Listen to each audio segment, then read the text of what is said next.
sorry ass DJ.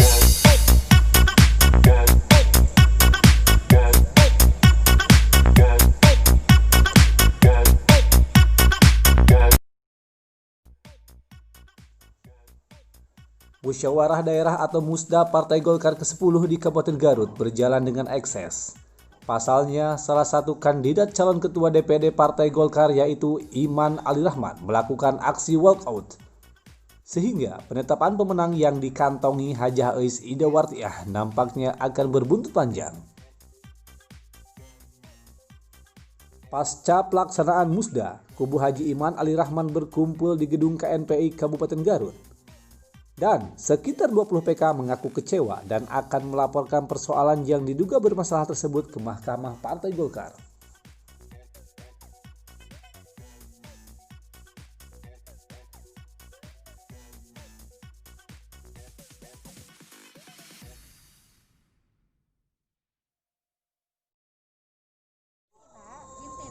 Enggak, Pak, waktu ngajak padanten pan sareng abi teh Bapak teh dekat pisan Pak kumaha? Ayeuna ini mah nya Pak. Ayeuna pan pendapat eta teh Bapak benten pede benten.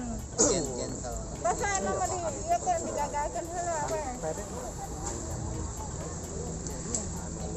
Tahu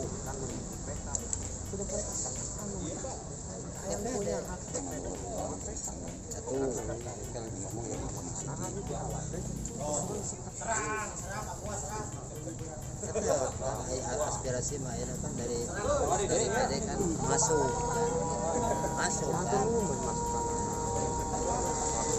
tapi atas mana apa kami ada lupa Itu upah minta hatinya.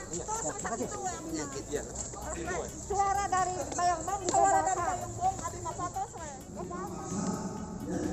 Karena saya punya kawan baik yang sekarang seperti itu tidak masalah. Dan oleh karenanya saya kira hari ini saya melakukan terima kasih. Sekian, terima kasih. Wassalamualaikum warahmatullahi wabarakatuh.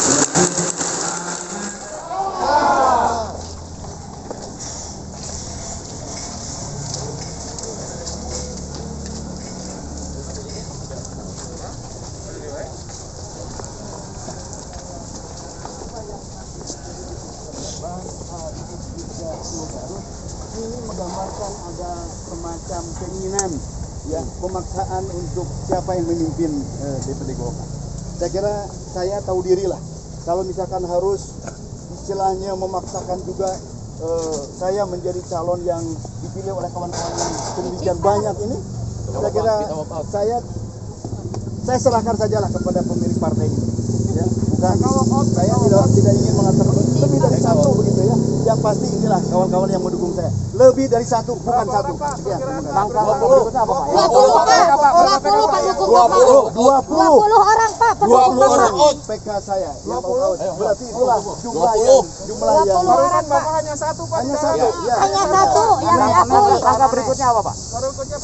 Ya, saya akan ikuti aja nanti mekanisme partai lah. Di situ kan ada istilah perselisihan, ada hal yang mungkin menyangkut keberatan, mungkin kawan-kawan saya nanti ada yang ingin menyampaikan keberatan itu ke lembaga yang berwenang. Saya kira kita lihat. Ya,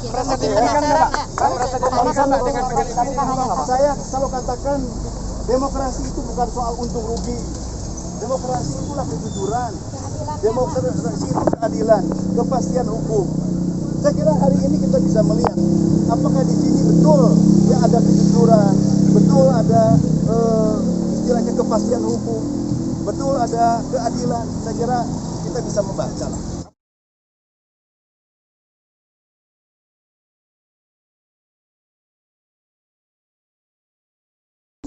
Satu bulan sebelum Musda itu harus sudah dibentuk panitia.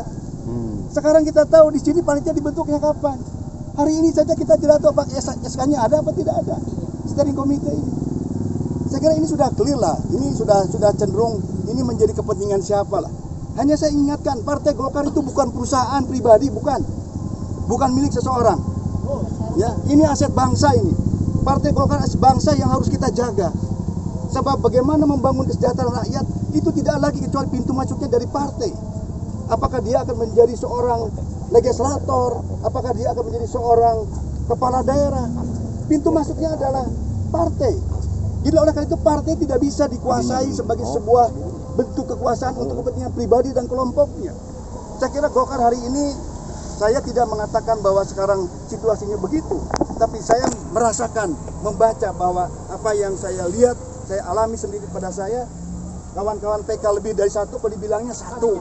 Ya, saya kira apalagi kita sebagai bakal calon yang tidak beri hak suara di mana di dalam forum ini, buat apa kira-kira begitu? Saya ingin menunjukkan saya punya tanggung jawab kepada Partai Golkar.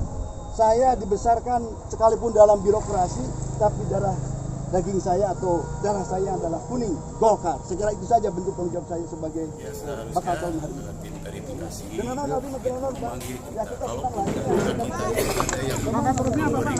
Ya kita lihat tadi.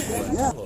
Di dalam verifikasi itu harusnya para pimpinan kecamatan yang memberikan pilihan kedua calon membuat pernyataan itu dipanggil, ditanya, dia dikonfirmasi dia mau memilih siapa. Itu sebetulnya yang harus dilakukan oleh tim verifikasi. Ternyata sampai dengan sidang berlangsung, kami sama sekali tidak pernah dipanggil dan dimintai klarifikasi oleh tim verifikasi. Itu mungkin salah satu bentuk pengkhianatan, pelecehan terhadap kami selaku pimpinan kecamatan. Terima kasih.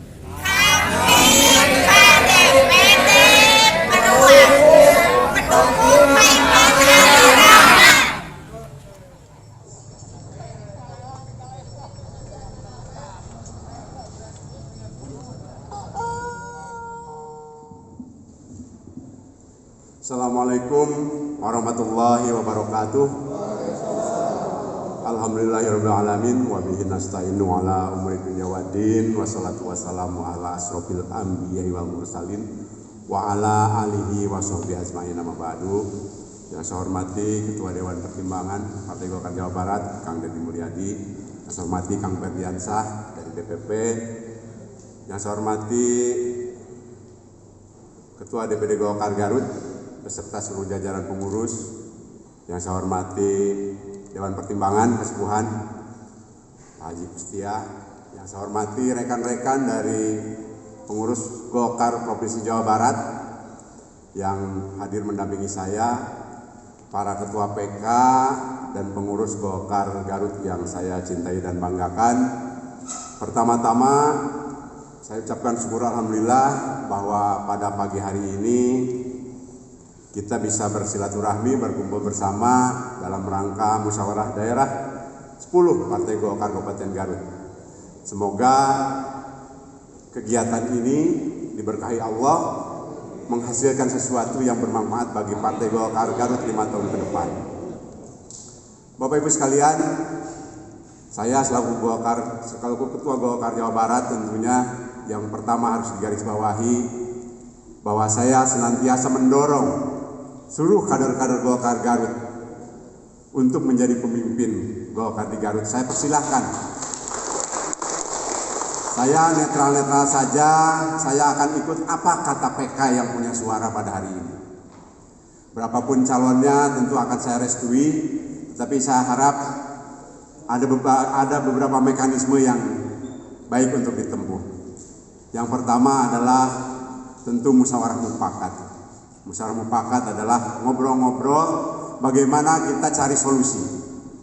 Kalau memang ada beberapa kepentingan yang berbeda, tidak harus kita bertempur.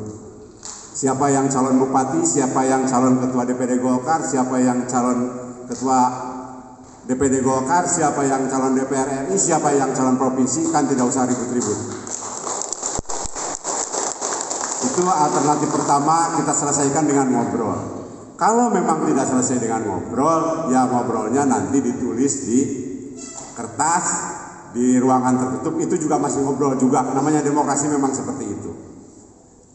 Artinya, kalau memang kita sudah siap berdemokrasi dengan cara sistem voting, tentu jiwa kita, diri kita juga harus siap dengan segala konsekuensinya.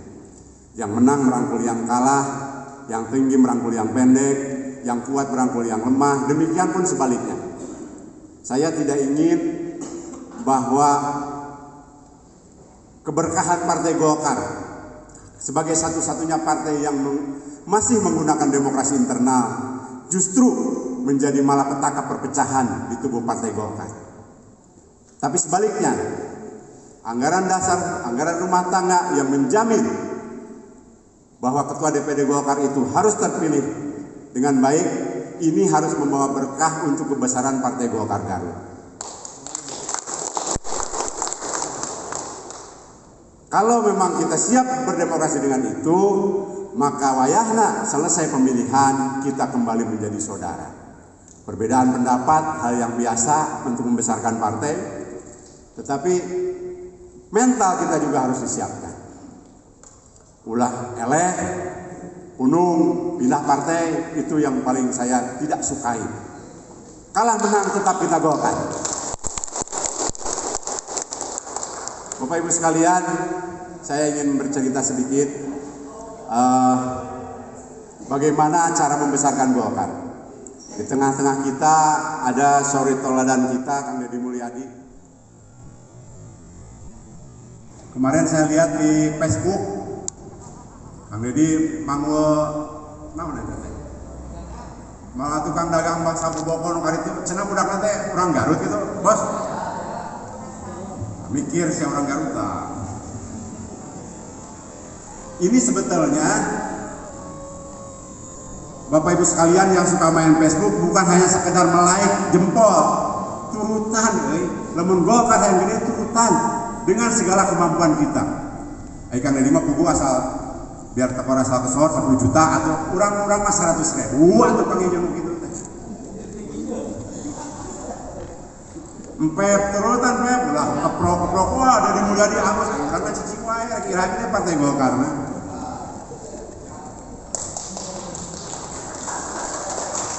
Golkar Jabar sekarang dipimpin oleh putra asli Garut, Asgar.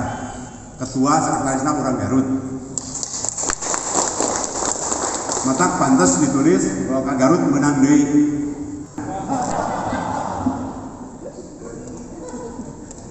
Ada tugas berat Bapak Ibu sekalian. Kita yang pertama harus mempertahankan Golkar Garut sebagai juaranya pemilu legislatif dengan pialanya Ketua DPRD. Tetapi ke depan, mari kita berembuk dari sekarang dengan jiwa yang tenang, kepala yang sejuk untuk memikirkan siapa kira-kira nanti yang akan diusung di Pilkada Garut yang akan datang. Supaya tidak terulang kembali karena sudah terbiasa dipepetkeun ka tuntung, akhirna bingung. Norek maju calon bupati wakil bupati teh saha. Jangan sampai terulang seperti itu. Oleh karena itu, mari dari sekarang kita rancang arahkan kemana. Lamun rek Pak Iman deui teu nanaon. Lamun rek ceuis-ceuis sama rek ada ginajar teu nanaon we. Arek panadiman tapi roadmap-nya dari sekarang harus sudah jelas supaya bisa berbagi tugas dalam bersosialisasi dengan masyarakat. Ayo nanti porsi nanti seberapa lo? Kurangnya nih, tambahan 2024 12 porsi.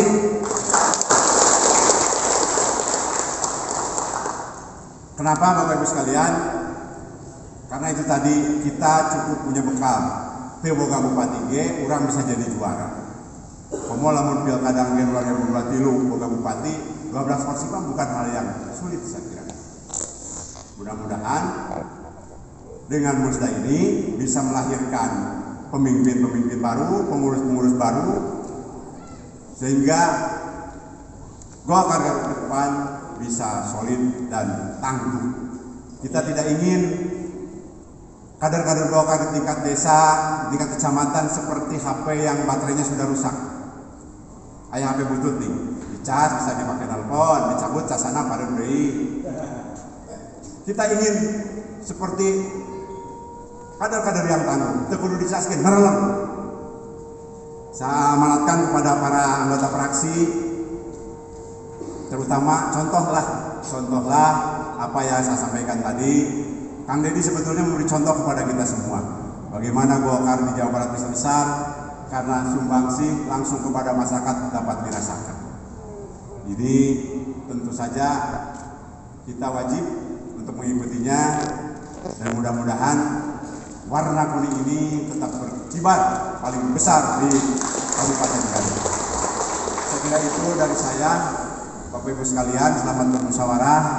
Terima kasih kepada Ade Ginanjar, si Alok yang sudah memimpin Partai Golkar 5 tahun ini. Saya beri kalau 2 periode ya 10.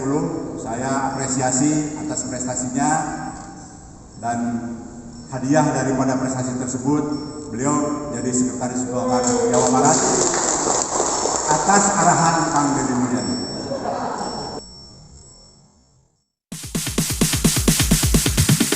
Sorry, it's DJ.